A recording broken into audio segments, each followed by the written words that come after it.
Today's topic, we're going to cover the mechanisms or the mechanics of difference of opinion. We started on a journey to cover fiqh of the basics of the Muslim that he needs to know. We talked about yesterday welcoming of Ramadan, and today officially the fiqh journey begins.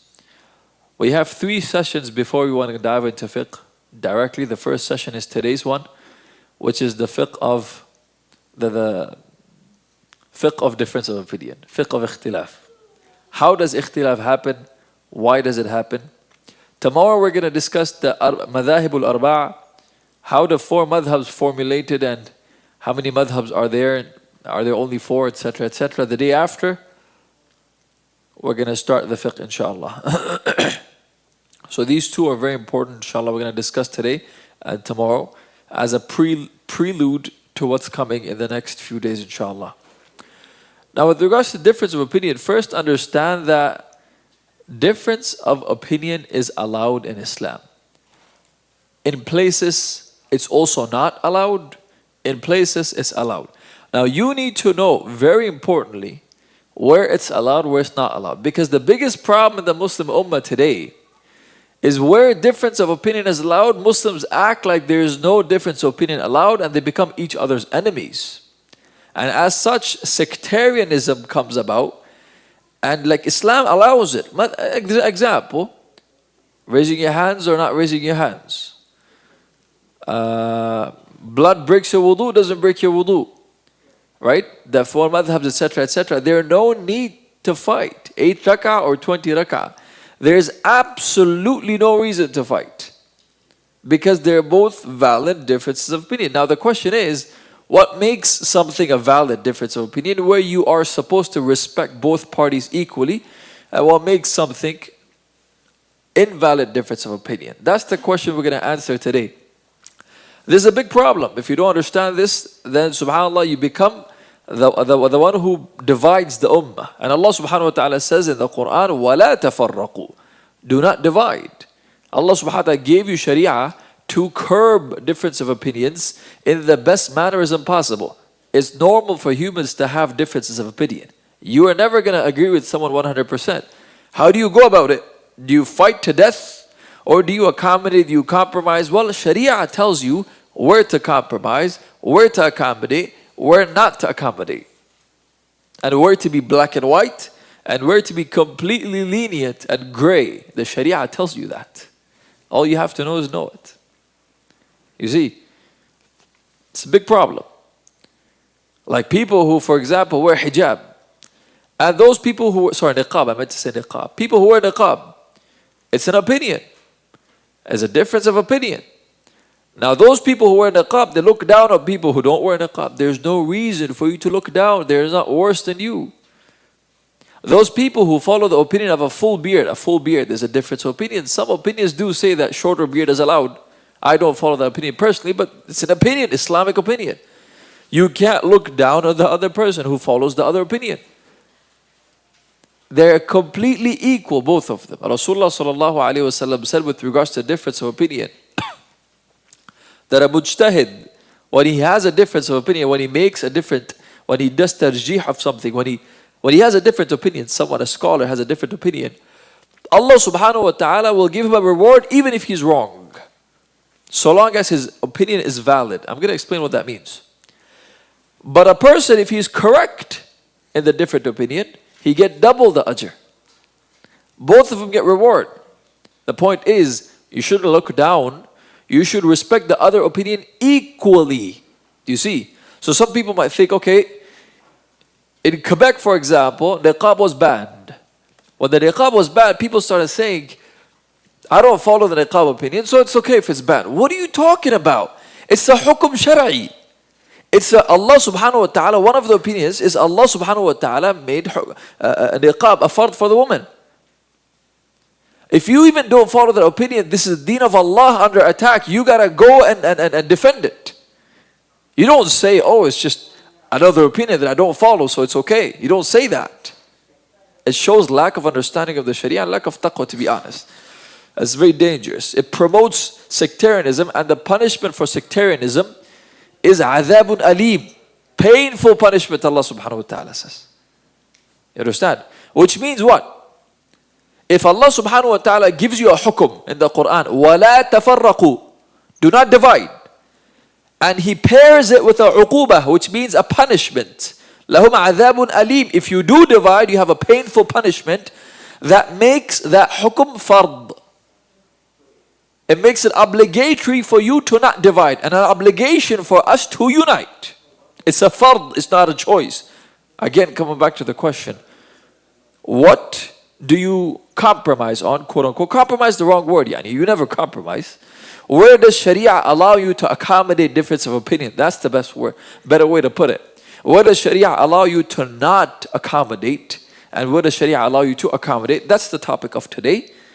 So you don't become divisive unintentionally, because that's not an excuse on the Day of Judgment.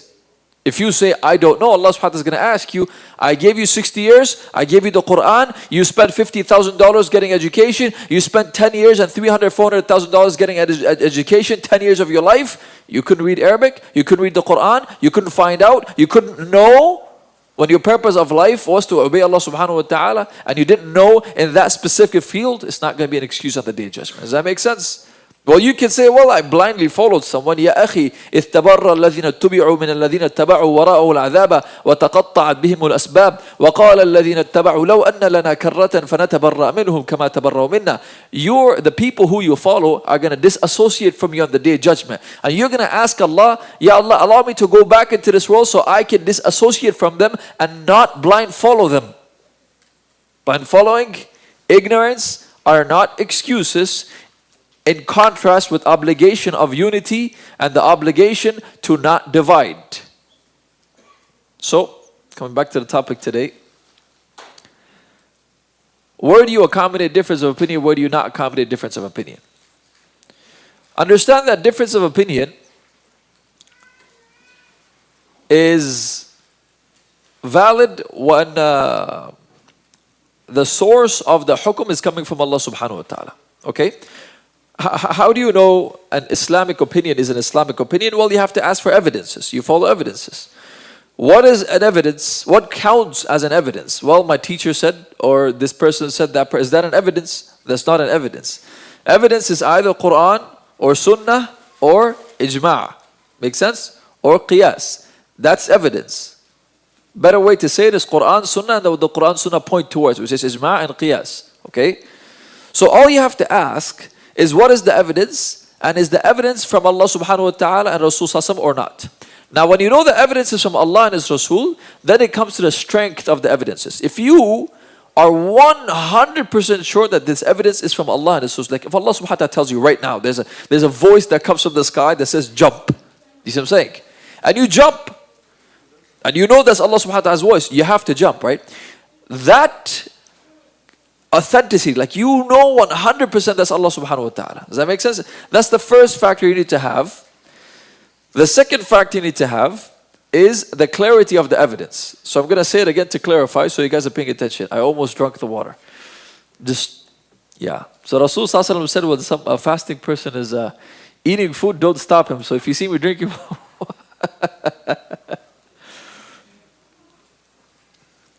So coming to the evidence, yeah? Someone comes and tells you, okay, brother, wearing a turban is rewardable. And let's say someone, for hypothetical someone says you have to do it. Without that, your salah is not accepted. You have to cover your head. First question is, what's your evidence? طيب.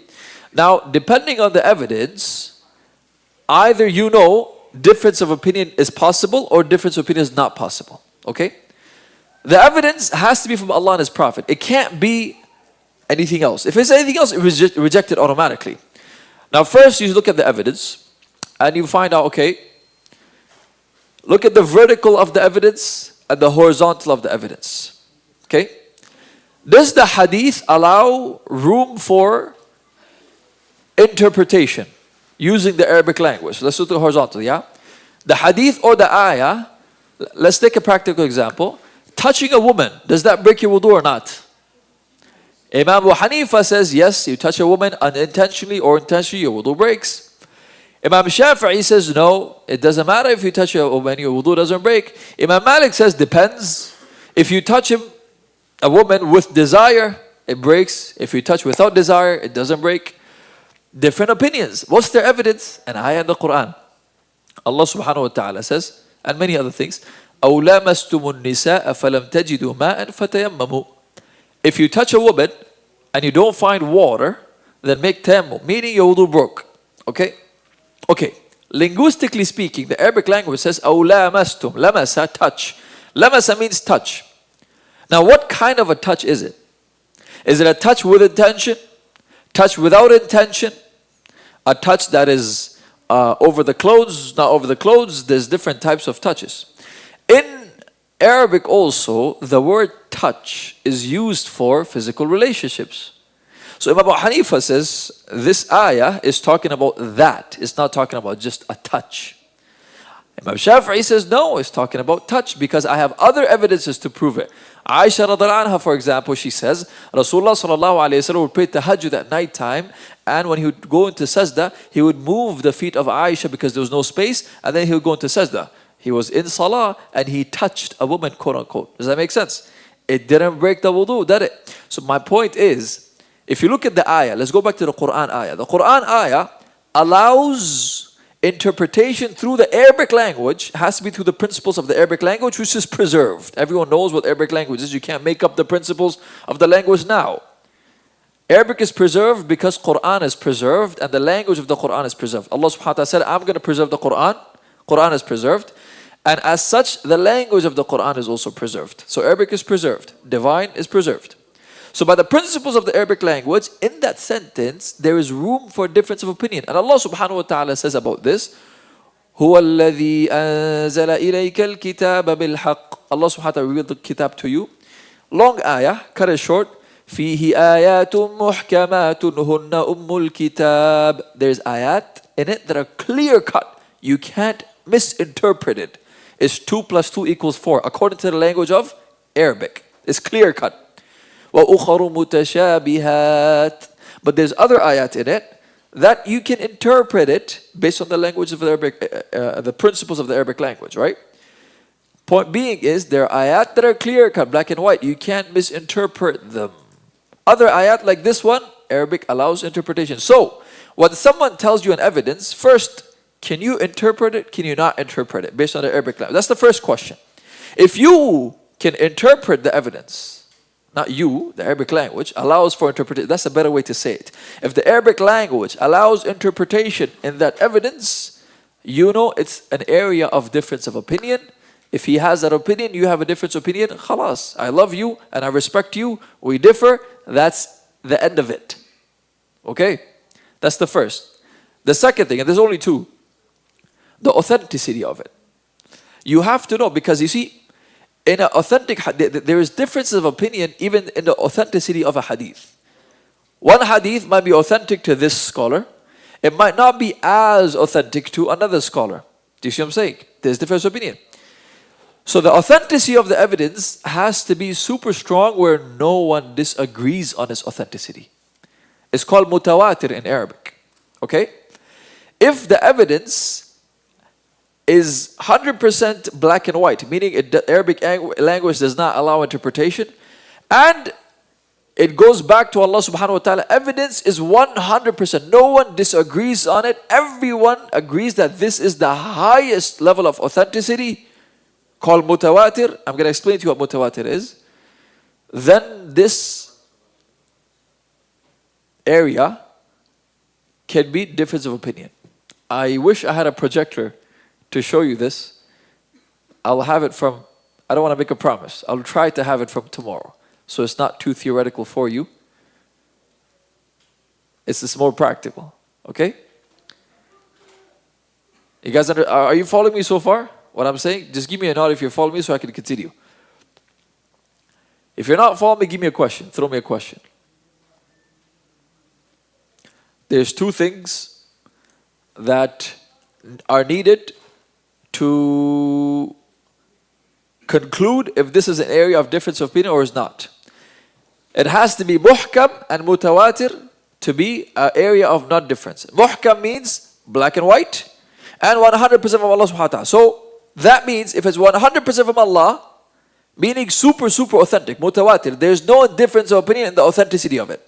Okay? Mutawatir is higher than sahih. Sahih is not enough. Sahih is not enough. Has to be mutawatir. If it's mutawatir and is black and white, you can't have a difference of opinion in it. But even if one of those aspects is missing, it's black and white but it's not super strong, or super strong but Arabic allows for interpretation, it's an area of difference of opinion. You understand? So I'll give you a practical example that happened in the life of Rasul Sallallahu Alaihi Wasallam to conclude this session, because I realize we only have about 9 minutes, I think.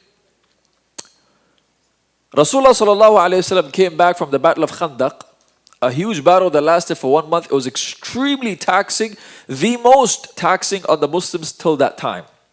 It lasted 1 month. And Rasul Sallallahu Alaihi Wasallam, when he came back, Jibreel ﷺ came and told Rasul Sallallahu Alaihi Wasallam, you can't rest. You need to go to Banu Qurayza and fight with Banu Qurayza. Because Banu Qurayza were a Jewish tribe, and they had a pact with the Muslims to not betray the Muslims during the battle, but they betrayed the Muslims during the battle multiple times. So Rasul Sallallahu Alaihi Wasallam was ordered by Allah subhanahu wa ta'ala to go fight them. Rasul Sallallahu Alaihi Wasallam went over there, but before he went, he made an announcement. He said, listen guys, I'm going to Banu Qurayza. If whoever believes in Allah and His Rasul will pray Salatul Asr in Banu Qurayza. And he left around Dhuhr time. Sahaba just came back from the battle. You gotta imagine, they're extremely tired. Some of them took a nap, some of them left right away, some of them took a long nap, left just before Asr. Okay? Now they're on their way. Banu Qurayza is pretty far. They're on their way. A group of Sahaba is on their way. It's Maghrib time. What do? Rasulullah Sallallahu Alaihi Wasallam said, pray Asr over there. So some Sahaba said, listen, we have to pray Asr there because Rasul Sallallahu Alaihi Wasallam said, pray Asr there. Period. He knows, and he said, pray Asr there. We have to pray Asr there. Some said, no. What he meant is leave early. Leave early. We didn't leave early. Inna salata ala al-mu'mina kitab mawquta. Salah has its own time. We can't cross the timings of Salah. We gotta pray Salah here because we're gonna miss Asr. Sun is setting. So some Sahaba prayed there. Some Sahaba waited. They missed Asr. They went over there and they prayed over there. So they both went to Rasulullah Sallallahu Alaihi Wasallam and they said, this is what happened. We disagreed. And Rasul Sallallahu Alaihi Wasallam approved both of them. He didn't say anything. He approved both of them. What does that mean? Let's look at it. Let's analyze it based on the framework that we just developed, right? What does that mean? The evidence that both of them had was the statement of Rasul Sallallahu Alaihi Wasallam, correct? All of them. Was there any doubt in the authenticity of the hadith? No, there was no doubt. Why? Because that hadith, they all heard themselves directly from Rasul Sallallahu Alaihi Wasallam. There's no difference. So everyone heard it as 100% authentic. The vertical is 100% authentic. But was there room allowed in difference of opinion? Yes, there was. The Sahaba differed because of that. You understand? And that's why Rasul Sallallahu Alaihi Wasallam allowed it. Coming back to my point, at any point in time, you have these two attributes. Difference of opinion is allowed. So if it's vertically 100%, i.e. in Arabic is called mutawatir. Mutawatir means super authentic. What that means is, how do you know China exists? You've never been to China. What if people are making up pictures of China and lying to you? You don't know, right? Well, the reason is because it's not a lie, because it's impossible for so many people in the world who don't know each other to corroborate on a lie. Do you understand? Mutawatir is that concept where so many people in the same generation said the exact same thing who are not connected to each other to end up corroborating on a lie. That's called mutawatir. Make sense? You're coming to the masjid, the brother comes and says there's an accident on the circle drive and on the highway. Another one comes and says there's an accident on the highway. 5 to 10 people come and say there's an accident on the highway. They have no connection to each other. They don't know each other. How possible is it that that's a lie? Does that make sense? So hadith becomes mutawatir when it's concluded upon that enough people have reported it where it's impossible for people to corroborate on that lie. Make sense? In conclusion, because we finished, difference of opinion is allowed in fiqh, in aqidah. People don't know this. Aqidah is not black and white. There's a very small aspect of Aqidah that's black and white that makes people Muslim and kafir. There's ijtihad in Aqidah. There's ijtihad in fiqh.